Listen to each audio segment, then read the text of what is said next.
Olá, internautas, tudo bom? Nós somos estudantes de terceiro ano de refrigeração no ensino técnico, do Instituto Federal da Bahia, do Campo Salvador, e nós estamos fazendo uma atividade avaliativa de história, que seria produzir um conteúdo audiovisual sobre a Primeira República. E é exatamente isso que a gente vai fazer, né? Explicar para vocês aí como funcionou os processos da Primeira República através desse vídeo. Muito obrigado por assistirem. Antes de mais nada, a gente tem que entender que a economia do segundo reinado girava em torno do café, sua exportação e sua produção. E assim, com a abolição da escravatura, o governo, o império, perdeu o apoio das elites latifundiárias, dos proprietários de terras, de fazendas. Perdeu também o apoio da igreja com o tempo, já que o imperador era maçom e ocorreram alguns problemas entre a igreja e o império. E após a Guerra do Paraguai, acabou perdendo também o apoio do exército, dos militares. Então, é necessário que a gente entenda que no processo de transição do Império para a República, ocorreram certas rupturas e certas continuidades, ou seja, coisas foram deixadas para trás, deixaram de existir, foram abolidas e certas coisas continuaram ocorrendo. Uma das coisas que tornou a República um pouco complicada no começo foi a escravidão, que tinha sido recém-abolida um ano antes da proclamação, e havia necessidade da construção de uma ideia de cidadania republicana, já que a República é uma estrutura política de Estado, onde o interesse dos cidadãos é priorizado, e o conceito de cidadania está relacionado aos direitos do cidadão, e a sua universalização ocorreu devido à Revolução Francesa. A gente também percebe que não há uma compatibilidade entre a escravidão e a república. Não há como um escravo estar num local onde todos têm direitos iguais e todos têm direito ao voto, entre outras coisas. Além do mais, as correntes filosóficas, sociólogas, que rondavam na época eram principalmente o positivismo e o evolucionismo. Então, os escravos estavam bastante prejudicados nesse meio. Enfim, em 3 de dezembro de 1870 foi, digamos que, foi publicado o Manifesto Fundador do Movimento Republicano no Brasil. E foram usadas essas palavras-chave, como democracia, federalismo, liberdade individual, voto do povo, mas esse manifesto visava realmente o imperador, seu poder pessoal, e sua interferência em votações, em outras coisas, já que tinha o poder moderador e também tinha poder para influenciar nos jogos políticos, já que tínhamos os liberais e os conservadores que se revezavam na Câmara. Além disso, volta e meia, quando ele queria dissolver a Câmara, e ninguém podia fazer nada, já que ele era imperador. E além disso, no manifesto, a escravidão nem foi mencionada, por não ter um consenso entre os escravistas e os abolicionistas. E assim a ideia de cidadania e de coisa pública começou a se disseminar na capital nessa década de 1870, no Rio de Janeiro. E aí, em 1888, houve a Lei Áurea, que aboliu a escravatura no Brasil, e ela gerou expectativas, porque já que havia ocorrido uma reforma desse tamanho com os escravos que não eram considerados cidadãos, eles pensaram que outras reformas poderiam vir a ocorrer. Eles queriam reparação da igreja e do Estado, queriam a instituição do federalismo, queriam redução do poder do imperador, e alguns mais sonhadores pensavam até em concessão de terras para os negros que haviam sido libertos, o que era realmente improvável que acontecesse, e realmente não aconteceu. Se acontecesse, a história do Brasil seria outra. E aí, com toda essa expectativa, em novembro de 1889, um processo se desencadeou, principalmente por conta do descontentamento dos militares. E então, Deodoro da Fonseca, um marechal bastante conhecido, que vocês vão ouvir bastante a partir de agora, destituiu o último gabinete monárquico. E assim abriu espaço para que as pessoas tivessem realmente esperança da República, de que a República acontecesse. E aí eu achei interessante no texto do material fornecido pelo professor a frase da historiadora Maria Teresa Chaves de Mello. Ela disse que uma monarquia já sem sustentação política e a expectativa reformista da opinião pública carioca deram ao evento um quê de mudança inevitável. Sendo assim, quando Deodoro da Fonseca foi lá e instituiu o último gabinete, todo mundo ficou, olha, as coisas vão mudar. E realmente mudaram. A família imperial foi forçada a sair do país. Na verdade não foi uma partida, né? Foi praticamente uma fuga, já que eles saíram naquela da noite. E após isso foi instituído um governo provisório.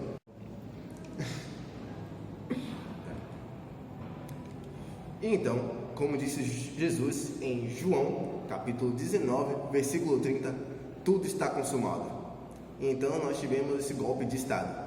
E instaura-se um governo provisório, com militares, intelectuais e republicanos à frente. Com o primeiro decreto, foi instituído que o Brasil se tornaria uma república federativa, ou seja, cada uma das províncias se tornariam, na verdade, estados que responderiam a uma união.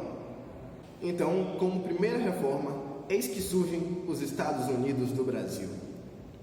Já no decreto de lei de 19 de novembro de 1889, o título de eleitor é concedido a todos os cidadãos brasileiros no gozo de seus direitos civis e políticos que souberem ler e escrever.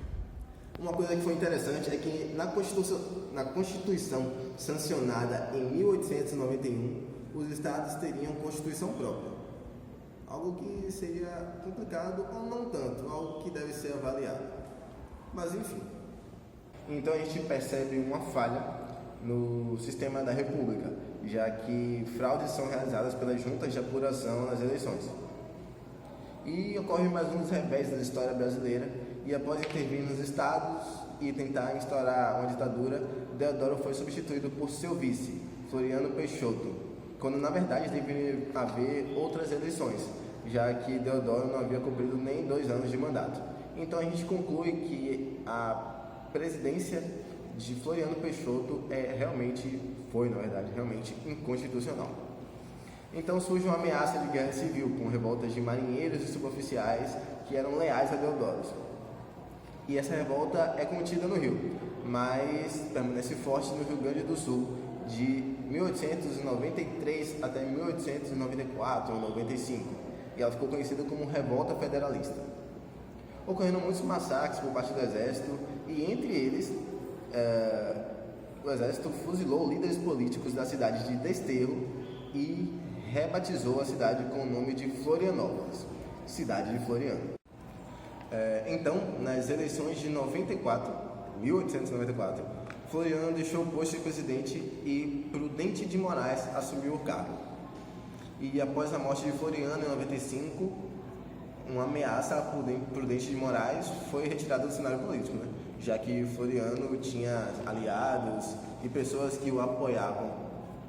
E então foi que vieram as notícias dos acontecimentos em Canudos. E agora vamos a um breve resumo da história daquele lugar que se chamava Belo Monte e mais tarde ficou conhecido como Canudos. Dos diversos conflitos da Primeira República, o massacre de Canudos merece maior atenção.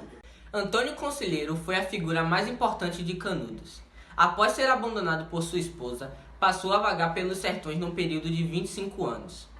Ao chegar em Canudos, Antônio Conselheiro tornou-se líder do arraial, com sua popularidade devido suas andanças. Atraiu milhares de pessoas. Essa popularidade que ele exercia sobre os trabalhadores acabou irritando os coronéis. Com o desenvolvimento de Canudos, se fez necessário buscar recursos. Ao encomendar uma remessa de madeira de Juazeiro, surgiu um boato que Canudos tomaria a remessa à força. Então, o prefeito de Juazeiro cobrou do presidente do estado uma providência. Foi mandada pelo estado a primeira expedição a Canudos. Sabendo dessa expedição, Canudos surpreendeu as tropas e as venceu. E assim aconteceu até a quarta expedição, onde Canudos caiu. Bom, durante a República Oligárquica é bastante comum escutarmos os termos política do café com leite ou até mesmo república do café com leite. Bem, esse procedimento ele consistia em um revezamento de previdência entre as oligarquias estaduais de São Paulo e a oligarquia de Minas Gerais. Bom, por que isso aconteceu? As antigas províncias elas se converteram em federações com autonomia para decisões políticas, econômicas, militares, entre outros. Tudo isso foi garantido pela lei que está dita na Constituição de 1891. Bem, o que tem nessa Constituição? Estava no artigo 65 da Constituição. Aí se dizia que cabe aos Estados poderes e direitos que não lhe fossem negados por dispositivos do texto da Constituição. Bom, desse modo, os Estados ficaram implicitamente autorizados a exercer atribuições diversas. Bom, e isso era de bastante interesse para São Paulo, principalmente para São Paulo, para todos os estados, mas principalmente para São Paulo. Bom, porém, ao invés de ter dado vazão a um pleno funcionamento da República Federativa, a autonomia dos estados levou à sobreposição alguns estados que eram poderosos economicamente. Bem, tem-se também a política dos governadores. A política dos governadores, ela tinha como principal intuito evitar disputas políticas no âmbito de cada estado, prestigiando assim alguns grupos mais fortes. Bem, pelo fato dos estados se tornarem preponderantes nessa fase da República, esses eram São Paulo e Minas Gerais, os dois partidos que mais faziam as mudanças políticas era o Partido Republicano Paulista e o Partido Republicano Mineiro. Bom, e aí vem a pergunta final. Por que café com leite? Bom, café com leite deriva do grande produtor de café, que era São Paulo, e o grande produtor de leite, que era Minas Gerais. E esses dois juntos seriam o café com leite, que na verdade é aquele revezamento inicial que falamos no início do vídeo. Valeu, galera! A partir de 1922, começou uma série de acontecimentos que contribuíram para o colapso da ordem constitucional de 1891. A insurreição dos militares tenentistas foi talvez o principal fator inicial para essa instabilidade.